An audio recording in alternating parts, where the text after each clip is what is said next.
बच्चों, यह जो धन्यवाद प्रस्ताव है, इसके नाम से ही पता चल रहा है जो मोशन ऑफ थैंक्स है कि यह धन्यवाद करने के लिए होगा। तो जब भी जो जनरल इलेक्शन होते हैं उसमें जो सबसे पहले वाला सत्र होता है और इसी तरह से जो पहला सत्र होता है हर एक फाइनेंशियल ईयर का, उसे राष्ट्रपति संबोधित करते हैं और इस संबोधन में राष्ट्रपति गवर्नमेंट की पॉलिसीज को आउटलाइन करते हैं और उस पिछले साल की और आगे आने वाले साल की। और यह जो राष्ट्रपति का संबोधन होता है और इसे ही इंग्लैंड में इसी तरह से जो speech from the throne in Britain होता है, उसी तरह से भारत के राष्ट्रपति की स्पीच होती है और यह दोनों हाउसेस में डिस्कस की जाती है, जिसे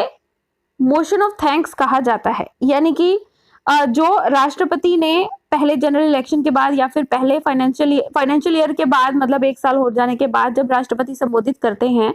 उस संबोधन को फिर दोनों हाउसेस में डिस्कस किया जाता है और इसे ही मोशन ऑफ थैंक्स कहते हैं। अब बच्चों, यह जो मोशन ऑफ थैंक्स है, इसे तो पास करवाना बहुत ज़रूरी है। अगर यह पास नहीं होगा, इसका मतलब है कि यह जो सरकार है इसके पास बहुमत हासिल नहीं है। तो जो राष्ट्रपति की जो सबसे पहली स्पीच है वो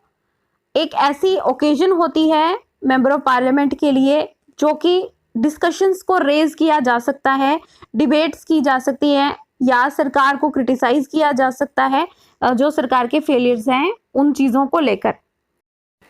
जब यानी कि जनरल इलेक्शन हो गए और नई सरकार बन गई, उसके बाद राष्ट्रपति संसद के दोनों सदनों, राज्यसभा और लोकसभा दोनों सदनों को संबोधित करते हैं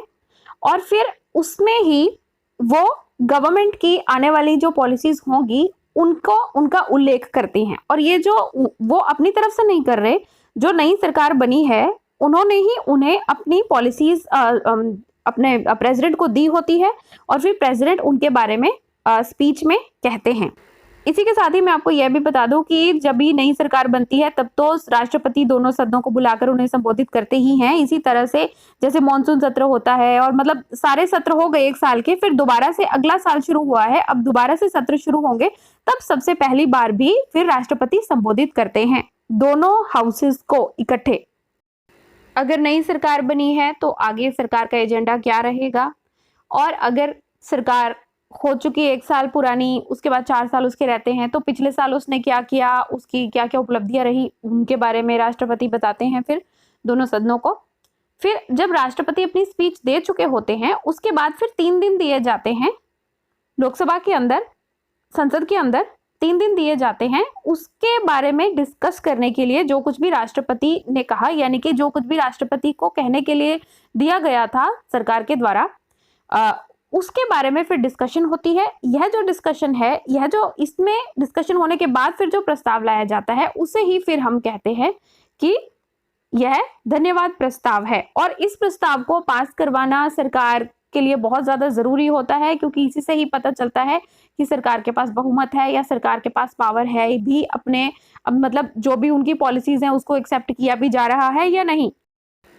राष्ट्रपति के जो भी स्पीच रहती है उसके बारे में डिस्कस किया जाता है और फिर उसके बाद अगर तो पॉलिसीज को एज इट इज एक्सेप्ट कर लिया जाता है तो मोशन ऑफ थैंक्स पास हो गया। या कई बार ऐसा होता है कि जो मेंबर ऑफ पार्लियामेंट है उनको कई चीजें अमेंड करने के लिए वो प्रस्ताव लाते हैं, तो अमेंडेड भी ये पास हो जाता है, यानी कि संशोधित करके भी फिर धन्यवाद प्रस्ताव को पारित कर दिया जाता है और इसे पारित करना सरकार के लिए आवश्यक है।